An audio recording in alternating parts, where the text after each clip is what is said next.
The brand new PlayStation Plus has finally launched in Japan, which means we can now take a look at a territory that has PS3 streaming because that's behind PS Plus Premium, and now we have that. So we'll look at the entire catalog again, PS4, PS5, now PS3 streaming, and we'll also double check those PS1 games, see if they're still using the 50Hz PAL versions, or hopefully, which you would think is the case here, but the 60Hz NTSC version.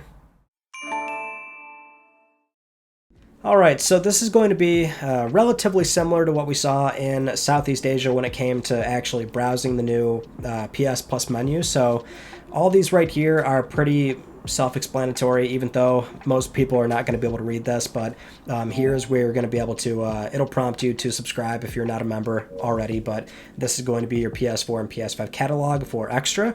That's going to be your monthly games. This is classic titles. That is your PS Plus collection for PS5 owners. Here's your discounts, and as we saw in Southeast Asia, we've got this horizontal row of benefits where that little top banner right there signifies that these benefits are for essential. Then we've got extra right here, just that PS Plus game catalog. And then right here we've got the now premium category. So remember, this is not deluxe, we've got premium. So we've got time trials, we've got classic games, and we've also got game streaming, which will now include PlayStation 3 titles. And then going down further, it's got a handful of games here, and we can tab up and go over to right here where I believe this is strictly a page of benefits. Yes, so just kind of reminding you about why you should subscribe. And then going over here would be same thing where it's broken down by different genres. So no true breakdown just yet of platforms until right here. So this is where it's different. So we can see PS1, PS2, PSP, and PlayStation 3. Now, this is also, again, where it's a little strange with how Sony has been categorizing these things. Of course, on the PS blog, classic games includes PS1, 2, 3, PSP, and it'll even include PS3 games that got remastered on PlayStation 4, so they're native PS4 games, but they're still, inherently PS3 titles. So there's still that little weird scenario, but they do make it quite easy on here to separate what is, hey, these are only streaming PS3 games, and then here's the PS1, PS2, and PSP catalog. And then going down further, Ubisoft Classics again, but let's jump right into the PS1, 2, and PSP catalog, which it's the same. As far as we can see, there is nothing new or extra just yet, but we've got what are now these games in Japanese, so we've also got different box art to reflect that, but we'll be downloading some of these to double check if they are in fact the proper NTSC version, where this will definitely be the best way to play these games. Up until this point at least, we're still waiting on the Europe and North America launch, but there's that. And well, before we tab over to that top right category where that just says game, and I assume that's all games, so why don't we do PlayStation 3 first? And this is where I'm already seeing initially that we might be, well, as we were theorizing, we might have lost a decent amount of PlayStation 3 streaming games. So right now we've got, things like Demon's Souls, Biohazard 4, that's Resident Evil. Obviously there's going to be some differences here in terms of the names of these games. But a lot of Biohazard. MotorStorm RC is still on there. Ninja Gaiden. We've got, there's some titles here that we might not see on the in the West. Detuned is still on here. That's always such a weird little experimental title. Puzzle Quest, this simple 500 game, that's definitely Japan only.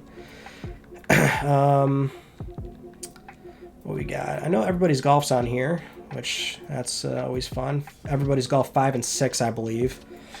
Got a lot of this very, again, that's where the difference was going to be. And I presume nearly all this was on the old PlayStation Now before it changed over. It really was something where we're just seeing titles be removed because it's been a long time since brand new PlayStation 3 games were added to what was formerly PlayStation Now. Genji Africa, that's actually quite rare on disc and expensive, so It's one way to play it. Oh, we've got Toro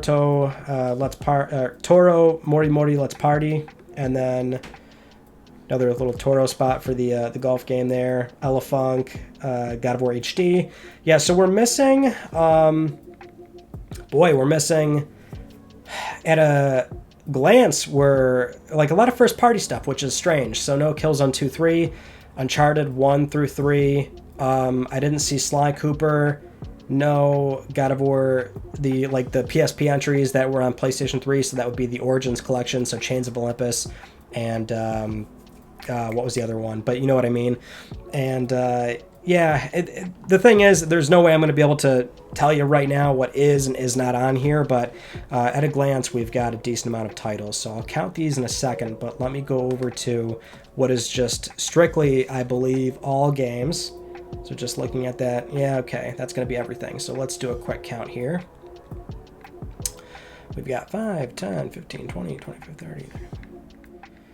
531, I think, if I counted correctly, which, keep in mind, don't take the number too seriously. I'm just counting what I see on the UI because it's just easy to do right away. But, we've got things like right here where Werewolf is PS4, then you take over PS4, PS5, which that would be, I assume, where they're holding the PS5 version. But as we saw on the Malaysia storefront as well, we had duplicate games for what was different languages. So we can't go too crazy over the numbers that we hear just right now, but it's an easy way to get a rudimentary count, which 531 is more than what we saw from Malaysia, where that was 39? I think that was our kind of rough count there, and obviously that was a lot lower than what we're expecting in the West, where Sony quoted 700 games. But for PlayStation 3, and I already actually went and counted that in a separate clip that I don't need to really use, because that was like 190 something. So that's where a majority of the new games are coming from, unsurprisingly. It's mostly PlayStation 3 stuff.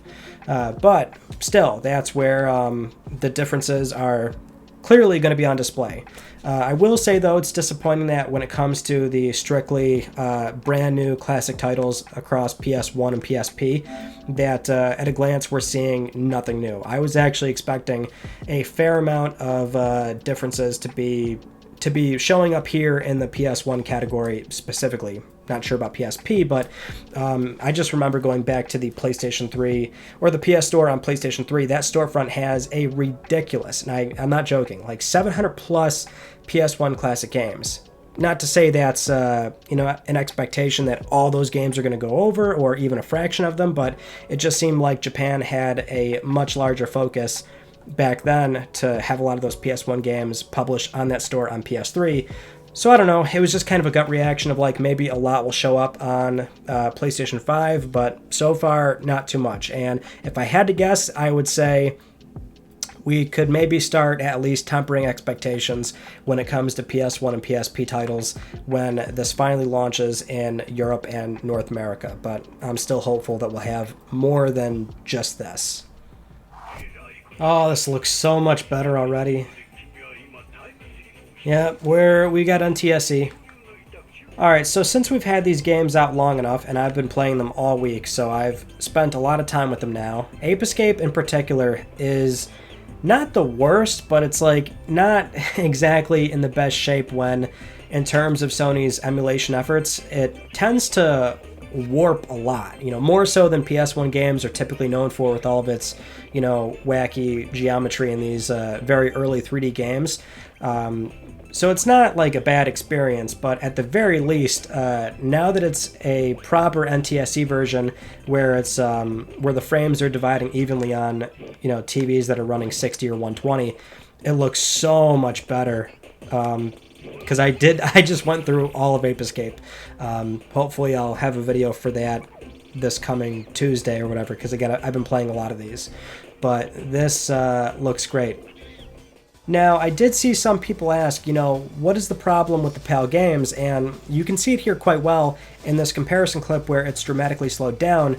You've got the original the re-release NTSC and the re-release PAL version in the middle, and already these clips were synchronized to begin with, but the PAL version is slowing down because it's running at a lower frame rate. It's, well, at least for Ape Escape, running at 25 frames per second, and, well, of course, that's not very enjoyable, and more so when it comes to frame pacing, it's not dividing evenly on what is now commonly accepted 60 Hz or 120 Hz displays. So you also run into not only an uneven frame rate, but something where you've got some pretty nasty screen tearing as well. It's just not a very ideal way to play these games at all, and so that's why it's so baffling that Sony decided to use these, especially after the mishap with the PlayStation Classic.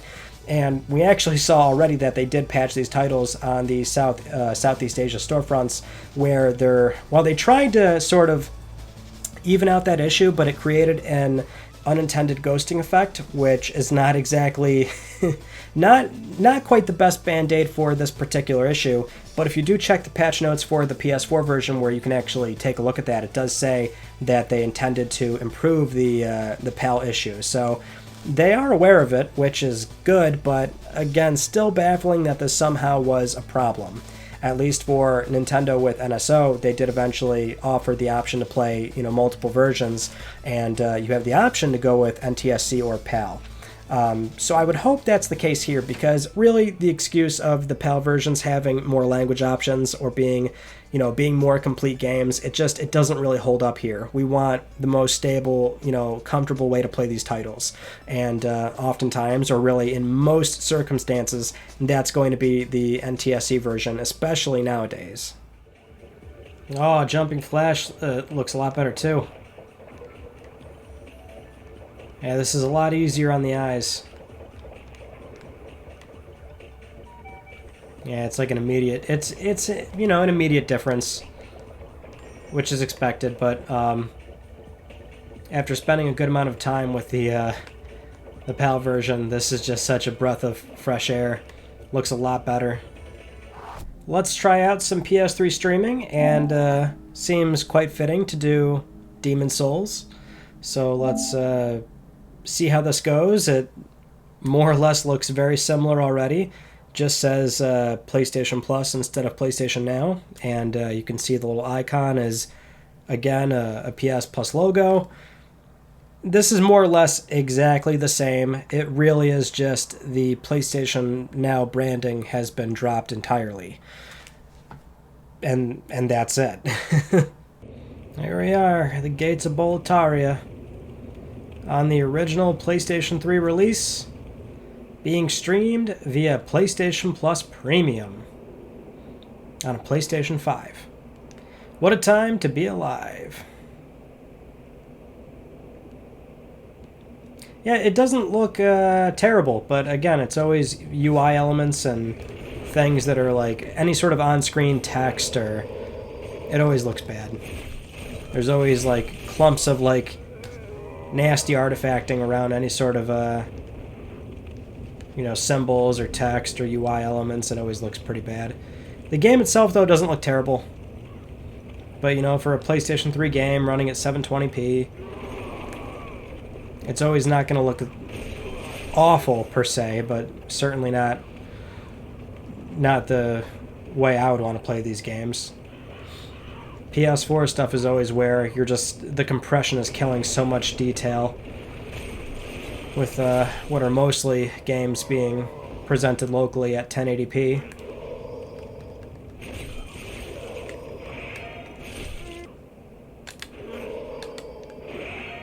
That didn't work.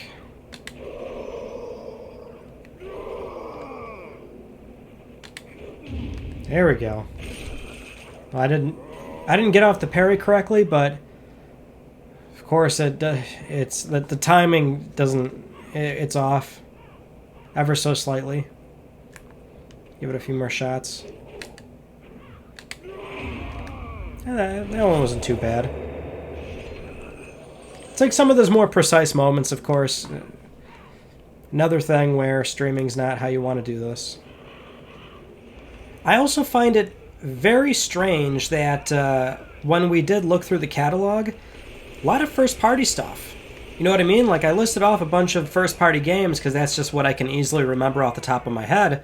And sure enough, I'm naming off like Sly Cooper, Killzone, all the Uncharteds, and it's like, why are those leaving PS Now? In theory, if there was ever a reason that a game is leaving PS Now, or any of Sony's services for that matter, it would likely be third-party stuff. But there's no conceivable reason why we're losing, you know, either first-party or Sony-published games, right? That could be second-party too. I don't really understand why that is the case, and it's just confusing. And as far as I can remember, I don't think Resistance 1 or 2 was ever on PlayStation Now, so that's why we still have 3. And there's still other first-party PS3 games that are still on there, but, you know, something like Sly Cooper, it's a shame that that's gone. Origins collection for God of War, but God of War 1 and 2 is still on there, which, again, that's still going to be the PlayStation 3 collection, so they're just the PS2 HD ports on PS3. It's just, there are certain things that seem unexplainable. I'd like to think, you know, Sly missing is because we're getting a proper Sly port on PS4, but that just doesn't explain the other examples that we have, like Killzone 2 and 3, right? Or, again, the Resistance games. It's just, there's a lot of things that don't add up. Boy, a rewind sure would be handy, wouldn't it? Like I said, like I've been playing the classic games all week long. Oh, this is so bad. I've been playing the classics all week long, and man, the rewind is so helpful. But those older games need it. Some of them are just that one was a little better. Trying to account for it. Some of those old games, you know, where they just had very far and few between checkpoints and they were a lot more punishing. They do need the save states and the rewind, no doubt, so that's why playing this, all of a sudden I instinctively wanted to reset my shot.